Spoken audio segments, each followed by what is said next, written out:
এই গরমে ঠান্ডা হতে চাইলে একবার হলেও আমের আইসক্রিম খান। এর জন্য আমি এখানে কয়েকটি আম নিয়েছি। এরপরে আমের খোসাগুলোকে ছাড়িয়ে নিতে হবে। কাঁচা আমে রয়েছে প্রচুর পরিমাণে ভিটামিন সি। এই গরমে ভিটামিন সি আমাদের শরীরের জন্য খুবই উপকারী। আমগুলো খোসা ছাড়ানো হয়ে গেলে টুকরো টুকরো করে কেটে নেব। এরপরে একটি পাত্রে তুলে নিচ্ছি। একটি পাত্রে জল দিয়ে আমগুলো সিদ্ধ করে নেব। সিদ্ধ হয়ে গেলে একটি ছাঁকনিতে এই জলটাকে ছেঁকে নিতে হবে। আমের টুকরোগুলো একটু ঠান্ডা হয়ে গেলে ব্লেন্ডারের ভিতরে দিয়ে এটাকে ব্লেন্ড করে নিতে হবে।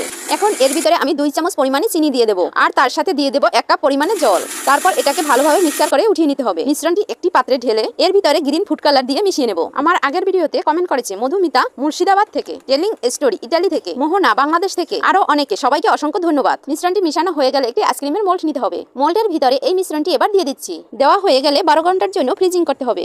বন্ধুরা, আমার এই ভিডিওটি আপনারা কোথা থেকে দেখছেন অবশ্যই কমেন্ট করে জানাবেন, যাতে আমি আপনাদের ধন্যবাদ জানাতে পারি। ফিরে এলাম 12 ঘন্টা পরে। এই দেখুন, তৈরি হয়ে গেল কাঁচা আমের আইসক্রিম। এটি খেতে খুবই সুস্বাদু। এই টক মিষ্টি আমের আইসক্রিমটি একবার খেলে বারবার খেতে মন চাইবে।